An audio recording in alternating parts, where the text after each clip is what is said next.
Congreso de la Unión de San Lázaro. En un momento seguramente ahí está. Vamos a guardar unos momentos de silencio para escuchar las palabras de Andrés Manuel López. Honorable Congreso, pueblo de México, protesto guardar y hacer guardar la Constitución política de los Estados Unidos mexicanos y las leyes que de ella emanen y desempeñar leal y patrióticamente el cargo de presidente de la República que el pueblo me ha conferido de manera democrática, mirando en todo por el bien y la prosperidad de la Unión. Y si así no lo hiciere, que la nación me lo demande.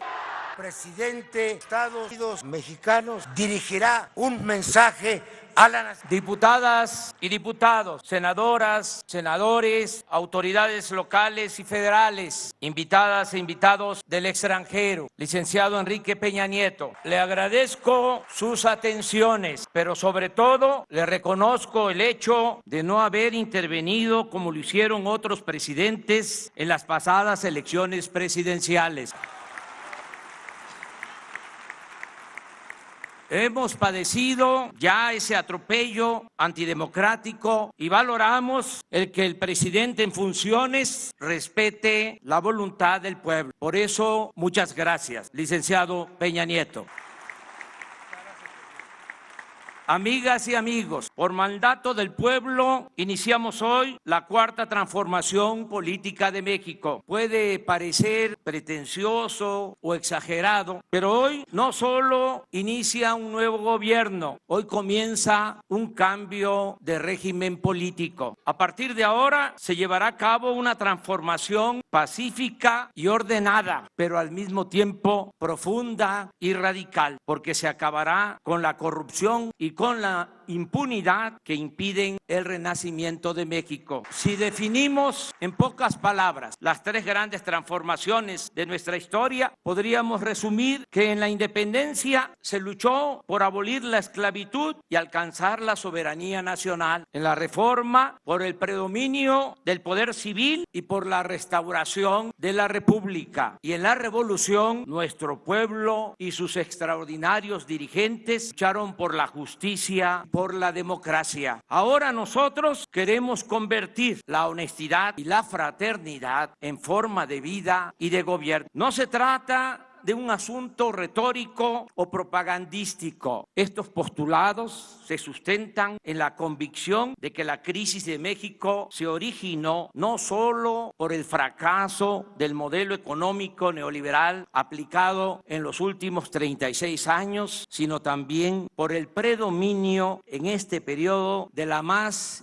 inmunda corrupción pública y privada. En otras palabras, como lo hemos repetido durante muchos años, nada ha dañado más a México que la deshonestidad de los gobernantes y de la pequeña minoría que ha lucrado con el influyentismo. Esa es la causa principal de la desigualdad económica y social y también de la inseguridad y de la violencia que padecemos. En cuanto a la ineficiencia del modelo económico neoliberal, baste decir que ni siquiera en términos cuantitativos ha dado buenos resultados. Recuérdese que luego de la etapa violenta de la revolución, desde los años 30 hasta los 70 del siglo pasado, es decir, durante 40 años, la economía de México creció a una tasa promedio anual del 5%. Y durante ese mismo periodo, en 2 sexenios consecutivos, de 1958 a 1970, cuando fue ministro de Hacienda Antonio Ortiz Mena, la economía del país no solo creció al 6% anual, sino que este avance se obtuvo sin inflación y sin incremento de la deuda pública. Por cierto, Ortiz Mena no era economista, sino abogado. Posteriormente hubo 2 gobiernos, de 1970 a 1982, en que la economía también creció a una tasa del 6% anual, pero con graves desequilibrios macroeconómicos, es decir, con inflación y endeudamiento. En cuanto a la política económica aplicada durante el periodo neoliberal de 1983 a la fecha, ha sido la más ineficiente en la historia moderna de México. En este tiempo, la economía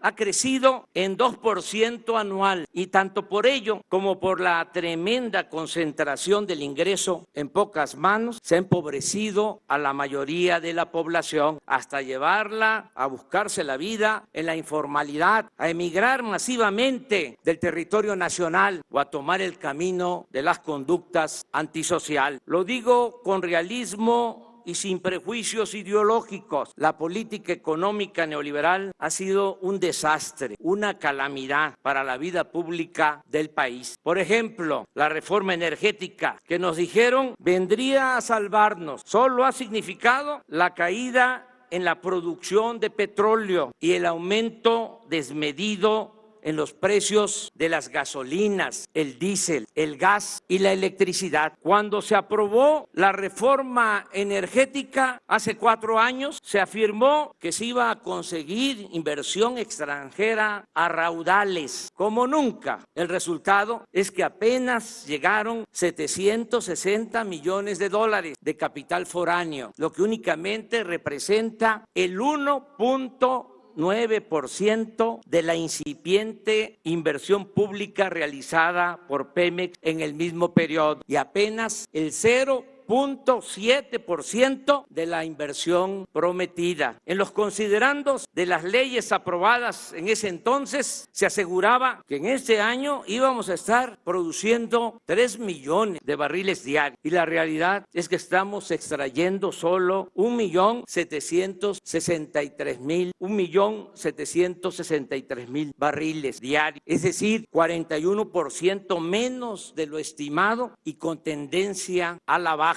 Es tan grave el daño causado al sector energético nacional durante el neoliberalismo que no solo somos el país petrolero que más gasolinas importa en el mundo, sino que ahora ya estamos comprando petróleo crudo para abastecer a las únicas 6 refinerías que apenas sobreviven. Téngase en cuenta que precisamente desde hace 40 años no se construye una nueva refinería en el país. Aquí agrego otros saldos de la política económica neoliberal o neoporfirista. De México es originario el maíz, esa planta bendita, y somos la nación que más importa maíz en el mundo. Antes del neoliberalismo producíamos y éramos autosuficientes en gasolinas, diésel, gas, energía eléctrica. Ahora compramos más de la mitad de lo que consumimos de estos insumos. En este periodo, el poder adquisitivo del salario mínimo se ha deteriorado en 60% y el salario de los mexicanos es de los más bajos del planeta. Tenemos el doble de enfermos de diabetes en comparación con países de América Latina. Durante el periodo neoliberal nos convertimos en el segundo país del mundo con mayor migración. Viven y trabajan en Estados Unidos 24 millones de mexicanos y por lo que hace a la violencia estamos en los primeros lugares del mundo. Según la última medición de Transparencia Internacional, ocupamos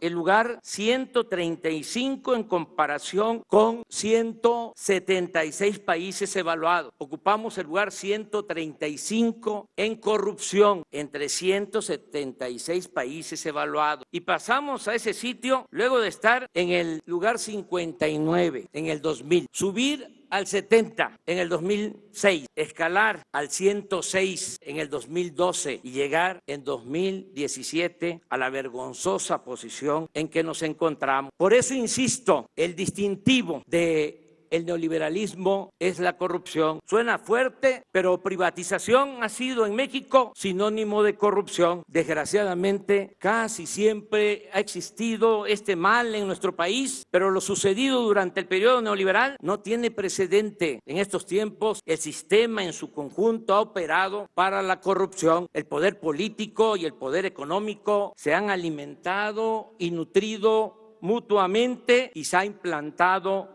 como modus operandi el robo de los bienes del pueblo y de las riquezas de la nación. En la época de la llamada o del llamado desarrollo estabilizador o compartido, que va de los años 30 a los 70 del siglo pasado, los gobernantes no se atrevieron a privatizar las tierras ejidales, los bosques, las playas, los ferrocarriles, las telecomunicaciones, las minas, la industria eléctrica, ni mucho menos a enajenar el petróleo. Pero en estas últimas 3 décadas, las máximas autoridades se han dedicado, como en el Porfiriato, a concesionar el territorio y a transferir empresas y bienes públicos e incluso funciones del Estado a particulares, nacionales y extranjeros. No se trata, como antes, de actos delictivos individuales o de una red de complicidades para hacer negocios al amparo del gobierno. En el periodo neoliberal, la corrupción se convirtió en la principal función del poder político. Por eso, si me piden que exprese en una frase el plan del nuevo gobierno, respondo: acabar con la corrupción y con la impunidad. Pero al contrario de lo que pudiera suponerse, esta nueva etapa la vamos a iniciar sin perseguir a nadie, porque no apostamos al circo y a la simulación. Queremos regenerar de verdad la vida pública de México. Además, siendo honestos como lo somos, si abrimos expedientes, dejaríamos de limitarnos a buscar archivos expiatorios, como se ha hecho siempre. Y tendríamos que empezar por los de mero arriba, tanto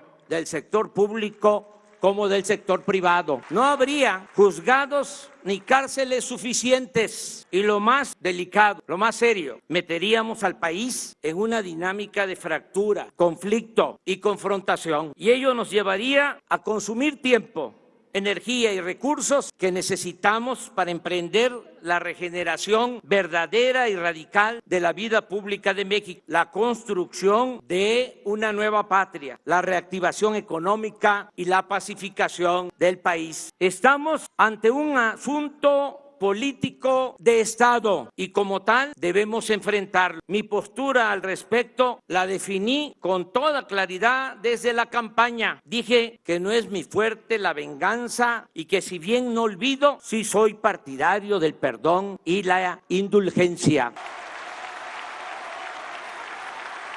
Además, y esto es muy importante, creo precisamente que en el terreno de la justicia se pueden castigar los errores del pasado, pero lo fundamental es evitar los delitos del porvenir. En consecuencia, propongo al pueblo de México que pongamos un punto final a esta horrible historia y mejor empecemos de nuevo. En otras palabras, que no haya persecución a los funcionarios del pasado y que las autoridades encargadas desahoguen en absoluta libertad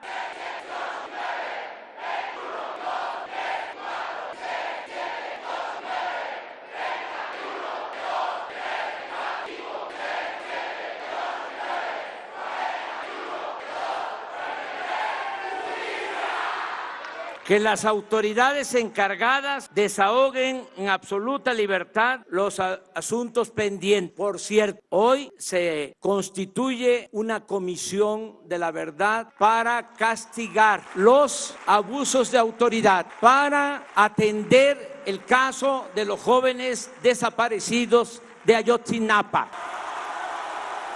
Que se castigue a los que resulten responsables, pero que la presidencia se abstenga de solicitar investigaciones en contra de los que han ocupado cargos públicos o se hayan dedicado a hacer negocios al amparo del poder durante el periodo neoliberal. Desde mi punto de vista, en las actuales circunstancias, es más severa y eficaz la condena al régimen neoliberal, dejar en claro su manifiesto fracaso, su evidente corrupción y hacer todo lo que podamos para abolir el régimen neoliberal, que someter a procesos judiciales o a juicios sumarios a sus personeros, quienes a fin de cuentas no dejan de ser menores ante la esperanza de todo un pueblo y la fortaleza de una nación como la nuestra. Pero de cualquier manera, como en todos los asuntos de trascendencia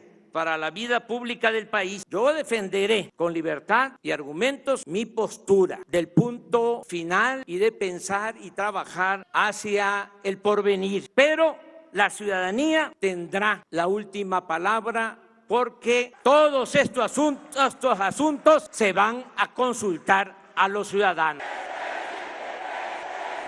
También aclaro que si se acepta mi propuesta de mantener al margen de este asunto al Poder Ejecutivo, tal determinación se aplicará para los de antes y para los que se van, no para nosotros, quienes mantendremos en alto el ideal y la práctica de la honestidad. Empiezo por informar que hemos promovido una ley para convertir la corrupción en delito grave, que aunque parezca increíble, no lo era.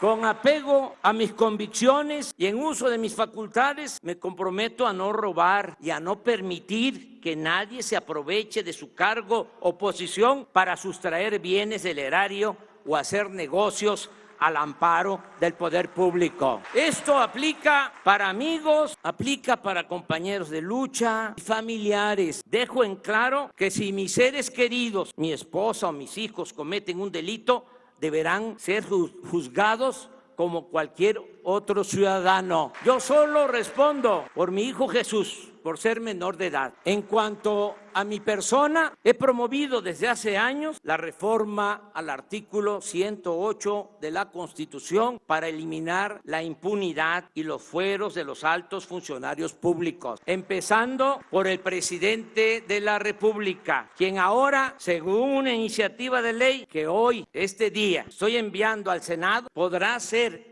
el presidente de la República juzgado como cualquier ciudadano por el delito que sea, aún estando en funciones. Un buen juez por la casa empieza. Pondremos orden en la cúpula del poder porque la corrupción se promueve y se practica fundamentalmente desde lo alto hacia los niveles inferiores. Es decir, vamos a limpiar al gobierno de corrupción de arriba para abajo, como se limpian las escaleras. El otro distintivo del nuevo gobierno será la separación del poder económico del poder político. El gobierno ya no será un simple facilitador para el saqueo, como ha venido sucediendo. Ya el gobierno no va a ser un comité al servicio de una minoría rapaz. Representará a ricos y pobres, creyentes y libres pensadores, y a todas las mexicanas y mexicanos, al margen de ideologías, orientación sexual, cultura,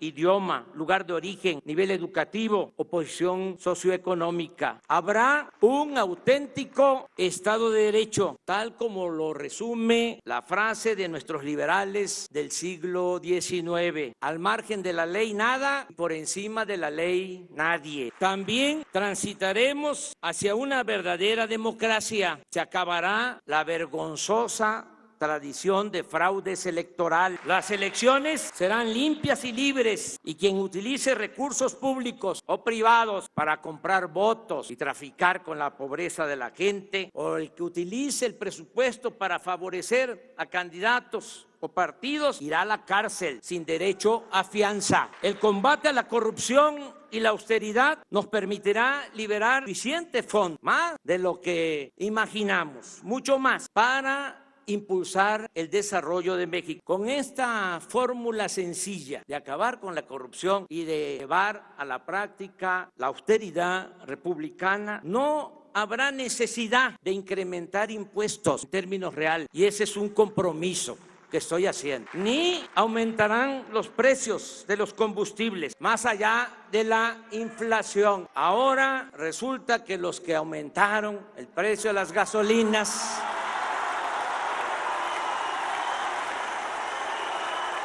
están pidiendo que baje. Hago el compromiso responsable que pronto, muy pronto, cuando terminemos la refinería que vamos a construir en México y se rehabiliten 6 refinerías, va a bajar el precio de la gasolina y de todos los combustibles. Tampoco, que se oiga bien y que se oiga lejos, tampoco vamos a endeudar al país. Cuando terminó el sexenio del presidente Fox, la deuda, y esto no se sabe, pero no está de más recordarlo, era de 1.7 billones. Cuando dejó el gobierno Calderón, la deuda aumentó a 5.2 billones, más de 200%. Y en esos 2 sexenios fue cuando se recibió más dinero por la venta de petróleo al extranjero. Y todo se derrochó o se fue por el caño de la corrupción. Ahora la deuda es de 10 billones. Nada más para pagar el servicio de esa enorme deuda, tenemos que destinar del presupuesto del año próximo alrededor de 800,000 millones de pesos. Por eso ya no va a aumentar la deuda pública. Ese es nuestro compromiso. No gastaremos más de lo que ingrese a la hacienda pública. Se respetarán los contratos suscritos por los gobiernos anteriores, pero ya no habrá más corrupción ni influyentismo en negociaciones con empresas particulares. Me comprometo, y soy hombre de palabra, a que las inversiones de accionistas nacionales y extranjeros estarán seguras y se crearán condiciones hasta para obtener buenos rendimientos, porque en México habrá honestidad, Estado de Derecho, reglas claras, crecimiento económico y habrá confianza. Reitero también que se respetará la autonomía del Banco de México. Estamos elaborando el presupuesto del año próximo y gracias a los ahorros que obtendremos con el combate a la corrupción y con la aplicación de las medidas de austeridad, se incrementará la inversión pública para rescatar la industria petrolera y la industria eléctrica. Vamos a impulsar proyectos productivos con inversión pública y privada, nacional y extranjera. Estos proyectos se crearán como cortinas de desarrollo de sur a norte del país para retener a los mexicanos en sus lugares de origen. Queremos que la migración sea optativa, no obligatoria. Vamos a lograr que los mexicanos tengan trabajo, prosperen y sean felices donde nacieron, donde están sus familiares, sus costumbres y sus culturas. Por ello, se construirá el Tren Maya, se sembrarán 1 millón de hectáreas de árboles frutales y maderables en el sur-sureste, se rehabilitarán, como ya lo expresé, las refinerías existentes y haremos una nueva refinería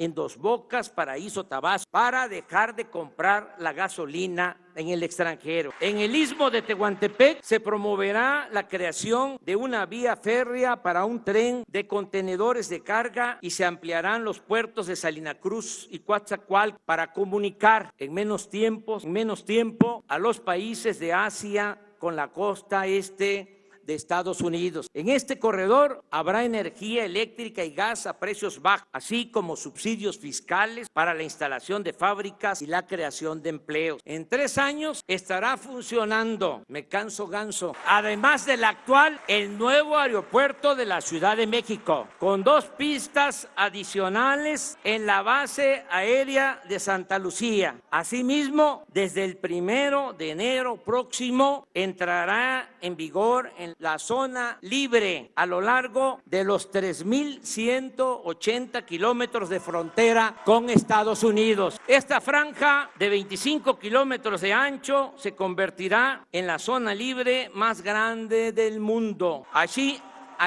se cobrará lo mismo de impuestos y costarán igual los energéticos que en California, en Arizona, Nuevo México y Texas de la Unión Americana. En otras palabras, en esta franja, el día 1 de enero, en otras palabras, en esta franja se reducirá el IVA del 16 al 8%. El impuesto sobre la renta bajará al 20%. La gasolina, el gas y la electricidad costarán menos que en el resto del país y se aumentará al doble el salario mínimo. Esta será la última cortina de desarrollo para retener con trabajo y bienestar a nuestros compatriotas en el territorio nacional. En cuanto al bienestar de nuestro pueblo, el plan es combatir la pobreza y la marginación como nunca se ha hecho en la historia. Hoy presento formalmente a este Congreso reformas constitucionales, proyectos de reforma a la Constitución para establecer el estado de bienestar y garantizar el derecho del pueblo a la salud, la educación y a la seguridad social. Haremos a un lado la hipocresía neoliberal. El Estado se ocupará de disminuir las desigualdades sociales. No se seguirá desplazando a la justicia social de la agenda del gobierno. No se condenará a quienes nacen pobres a morir pobres. Todos los seres humanos tienen derecho a vivir y ser felices. Es inhumano utilizar al gobierno para defender intereses particulares y desvanecerlo cuando se trata de proteger el beneficio de las mayorías. No es lícito, no es jugar limpio, defender la facultad del Estado para rescatar instituciones financieras en quiebra y considerarlo una carga cuando se busca promover el bienestar de los más necesitados. Es pertinente, pues, exponer con toda claridad que vamos a atender y a respetar a todos, que vamos a gobernar para todos, pero que le vamos a dar preferencia a los vulnerables y a los desposeídos. Por el bien de todos, primero los pobres. Nuestra consigna de siempre es a partir de hoy, principio de gobierno. Enumero algunas acciones. Se cancelará la mal llamada reforma educativa. Se creará el Instituto Nacional para la Atención de los Pueblos Indígenas. Iniciará de inmediato el programa de atención médica y medicamentos gratuitos en las zonas marginadas del país y se volverá universal en todo el país este programa de atención médica y medicamentos gratuitos a la mitad del sexenio. Es mi compromiso. Los aumentos al salario mínimo no volverán a fijarse por debajo de la inflación como llegó a suceder en el periodo neoliberal. 2.300.000 jóvenes serán contratados para trabajar como aprendices en talleres, empresas, comercios y diversas labores productivas o sociales, y se les pagará un salario mientras se van capacitando de 3.600 pesos mensuales. Ya no va a haber ninis. No se va a dar la espalda a los jóvenes ni se les va a ofender llamándoles de esa manera, porque no es culpa de ellos que no tengan oportunidad de trabajo y de estudio. Se otorgarán 10 millones de becas a estudiantes en todos los niveles de escolaridad. Se crearán 100 universidades públicas. Se fomentará el deporte y las actividades artísticas, la ciencia y la tecnología. La pensión a los adultos mayores, que fue una creación de nuestro movimiento, el programa de la pensión a los adultos mayores, aumentará esa pensión al doble y tendrá carácter universal. Es decir, también van a recibir este apoyo los jubilados, pensionados del ISSSTE y del Seguro. 1 millón de personas con capacidad o con capacidades diferentes tendrán una pensión igual que la de los adultos mayores. Se atenderá de inmediato a los damnificados por los sismos. Se otorgarán créditos a la palabra a agricultores, ganaderos, pescadores, a dueños de talleres, a los artesanos, a pequeños comerciantes, a empresarios. Se ayudará a productores del campo con subsidio, precios de garantía, y se venderá a precio justo una canasta de alimentos básicos para combatir la desnutrición y el hambre. Es importante precisar que los destinatarios de estos programas recibirán lo que les corresponde de manera directa, personalizada, sin intermediarios, con el propósito de que no haya manipulación de los apoyos con fines electorales y que lleguen a sus beneficiarios completos estos apoyos, sin moches, comisiones indebidas. También vamos a evitar afectaciones al medio ambiente. Aprovecho para reiterar que no se permitirá el fracking ni transgénicos. Como se comprenderá, la necesidad de emprender estas y otras acciones explica y justifica el plan de austeridad republicana al que nos hemos comprometido y que, dicho sea de paso, no significa, como se piensa en otros países, un mero conjunto de ajustes en el gasto y social del presupuesto. Aquí lo entendemos no solo como un asunto administrativo, sino como una política de principio. Toda vez implica terminar con los privilegios de la alta burocracia. Juárez decía que los funcionarios debían aprender a vivir en la justa medianía y nosotros sostenemos que no puede haber gobierno rico, pueblo pobre. Por eso bajarán los sueldos de los altos funcionarios públicos. Ya se aprobó esa ley en este Congreso, en esta legislatura. Van a bajar los sueldos de los de arriba porque van a aumentar los sueldos de los de abajo. Ya no habrá servicio médico privado para los altos funcionarios públicos. Se destinaban 5,000 millones de pesos nada más para el pago de la atención de servicios médicos a los altos funcionarios. Ya no habrá cajas de ahorro especial para los altos funcionarios públicos. Ya no hay, ya se aprobó esa ley. Nadie podrá viajar en aviones o helicópteros privados a expensas del dinero público. Desde el lunes próximo se pondrá en venta el avión presidencial y toda la flotilla de aviones y helicópteros para uso de altos funcionarios. El presidente de la República ganará el 40% de lo que recibía el presidente saliente. No habrá compras de vehículos para funcionarios. Se reducirá en 50% el gasto de publicidad del gobierno. Se van a disminuir las unidades administrativas en el país y no habrá oficinas del gobierno en el extranjero, salvo, por supuesto, las embajadas y los consulados. Los 8,000 elementos del Estado Mayor que se destinaban a cuidar al presidente y los 3,200 agentes de gobernación hasta ayer dedicados al espionaje pasarán a formar parte de la Guardia Nacional. No viviré en Los Pinos y esa residencia oficial ya se abrió desde hoy al público y se integrará al bosque de Chapultepec para convertirse en uno de los espacios más grandes e interesantes del mundo para el arte y la cultura. Otro cambio importante será el de la creación de la Guardia Nacional si lo autoriza el pueblo y el Poder Legislativo para enfrentar el grave problema de la inseguridad y de la violencia que padecemos. Esto significa replantear el papel de las Fuerzas Armadas ante la inoperancia de las corporaciones policiales. Es indispensable aceptar que la Policía Federal, creada hace 20 años para suplir la labor de las Fuerzas Armadas en el combate a la delincuencia, es en la actualidad un agrupamiento de apenas 20,000 efectivos que carecen de disciplina, capacitación y profesionalismo. En cuanto a los agentes ministeriales y los cuerpos policiales estatales, se debe reconocer, sin generalizar, que muchos están movidos por la corrupción y no por el deber del servicio público, que su descomposición los pone bajo el dominio de la delincuencia. El ciudadano mexicano en la actualidad está en estado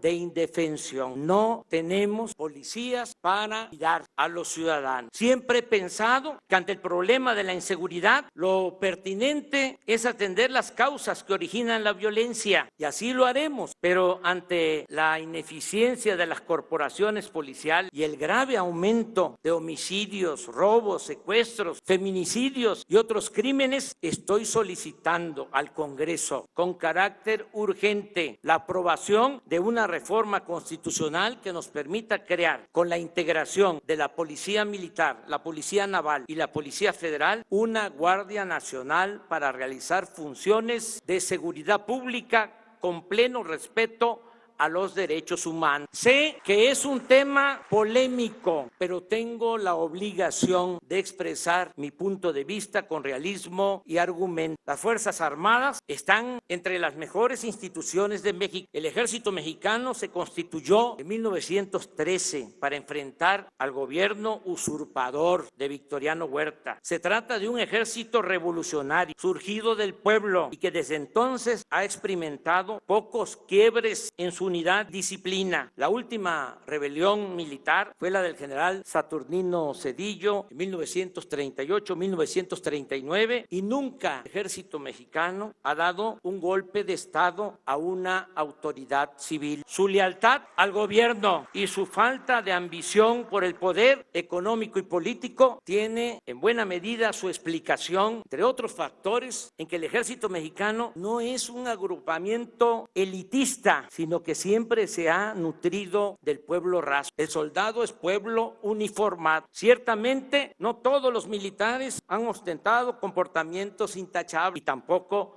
debe omitirse el hecho de que el ejército ha participado en actos de represión por órdenes de autoridades civiles. Pero en nuestros institutos castrenses no se han formado minorías corrompidas, como sucede en otros ámbitos del poder. Y a diferencia de lo que ocurre en otros países, en México no se sabe de militares que formen parte de la oligarquía. Además, es un hecho que el ejército cuenta con respaldo de la opinión pública. Es una institución que a lo largo de la historia ha mantenido su profesionalismo y ha sido eficaz, sin duda, en tareas de auxilio a la población en casos de desastre, en terremotos, inundación, huracanes, y ha prestado otros servicios a la comunidad. Las Fuerzas Armadas han hecho escuelas, tienen universidades, centros de investigación, poseen disciplina y espíritu de cuerpo.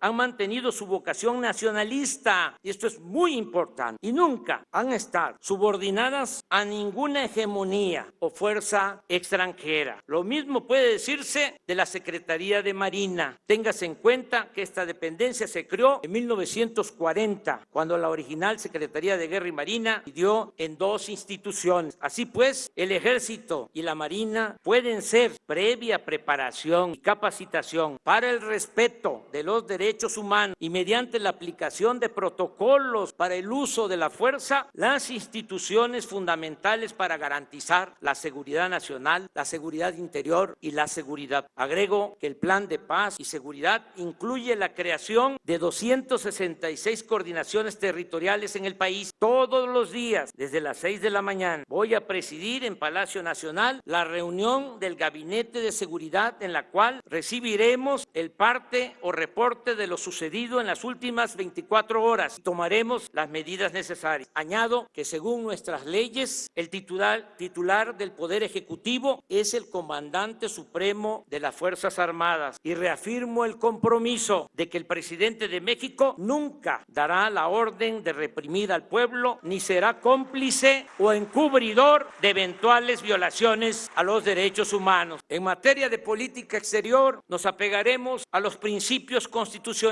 de no intervención, autodeterminación de los pueblos, solución pacífica de las controversias y cooperación para el desarrollo. Mantendremos buenas relaciones con todos los pueblos y gobiernos del mundo. Por eso agradezco la presencia del señor Michael Pence, vicepresidente de los Estados Unidos, y de su señora esposa, Karen Pence. Y quiero destacar que desde el día 1 de julio, desde el día de mi elección, he recibido un trato respetuoso del presidente Donald Trump, a quien agradezco que en plan de amistad haya enviado a esta ceremonia a su hija Iván. La misma atención he recibido del primer ministro de Canadá, Justin Trudeau. Con ellos, con los dos mandatarios, con el presidente de Estados Unidos y con el primer ministro de Canadá, estoy hablando para ir más allá del Tratado de Libre Comercio de América del Norte y lograr un acuerdo de inversión entre empresas y gobiernos de las tres naciones para impulsar el desarrollo de los países centroamericanos y también del nuestro, y enfrentar de esta forma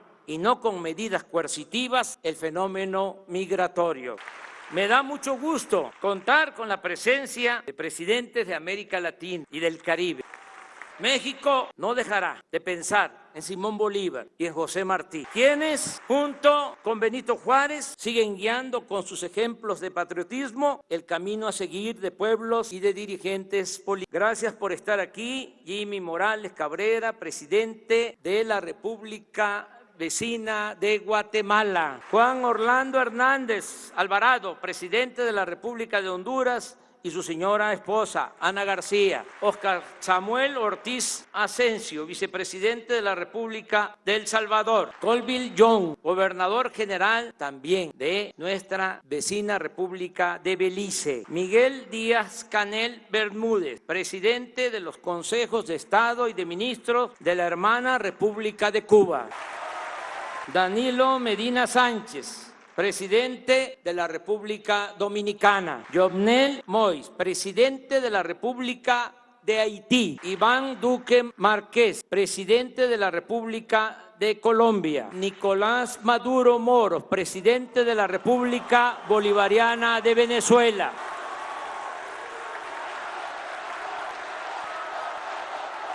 Lenin Moreno Garcés, amigo Lenin, presidente de la República de Ecuador, y su señora esposa, Rocío González. Amigo Evo Morales, presidente del Estado Plurinacional de Bolivia. Martín Vizcarra Cornejo, presidente de la República del Perú. Agradezco la presencia de Julie Payet, gobernadora general de Canadá. Brahim Gali, presidente de la República Árabe Democrática Saharaui. De Kim Jong-nam, presidente de la República de la Asamblea Popular Suprema de la República Popular Democrática de Corea. Jen Yuanyu, vicepresidenta de la Asamblea Popular China. También agradezco por los lazos de historia, de cultura que nos unen, la presencia de Felipe VI, rey de España, del primer ministro Antonio Costa de la República Portuguesa,